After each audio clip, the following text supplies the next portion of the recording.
Charlie Cook's favourite book. Once upon a time, there was a boy called Charlie Cook who curled up in a cosy chair and read his favourite book about a leaky pirate ship which very nearly sank, and a pirate chief who got the blame and had to walk the plank. The chief swam to an island and went digging with his hook. At last he found a treasure chest, and in it was a book about a girl called Goldilocks and 3 indignant bears who cried, "Who's had our porridge? Who's been sitting on our chairs?"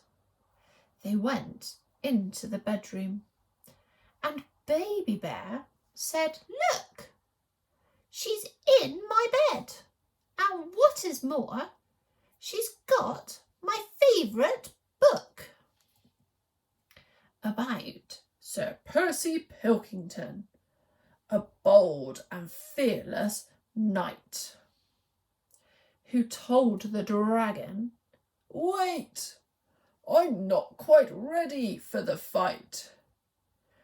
You must hear this one first.'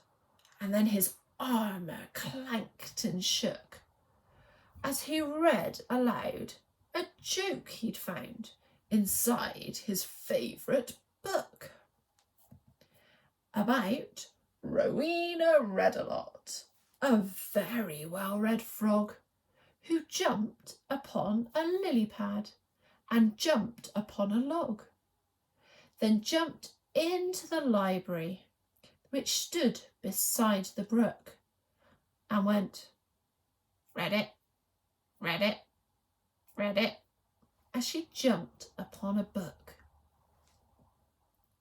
about an oak tree full of birds. Each bird had built a nest, and they had a competition to decide which one was best.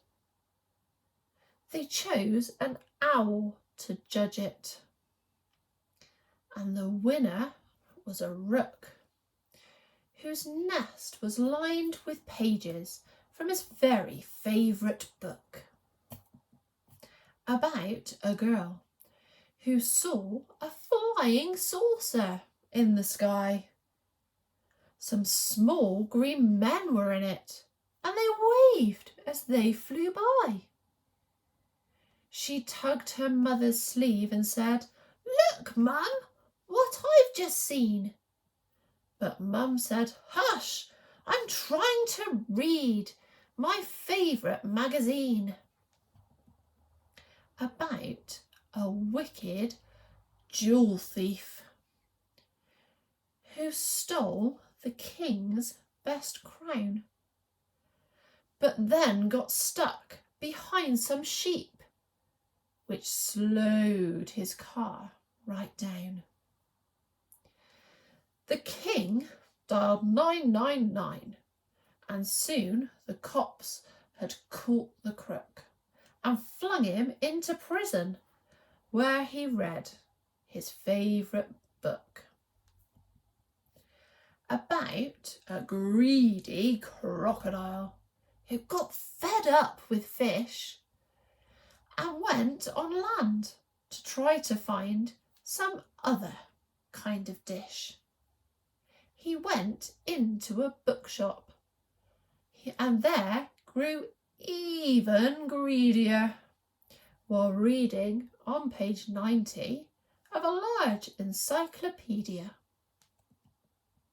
about the biggest birthday cake the world had ever seen. A team of royal cake makers had made it for the Queen. The cake was so delicious that a famous spaceman took a slice of it to Jupiter. He also took a book about a ghost who glided round a castle every night, carrying her head and giving everyone a fright.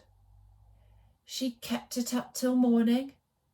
Then she found a shady nook and put her head back on again to read her favourite book about a cosy armchair and a boy called Charlie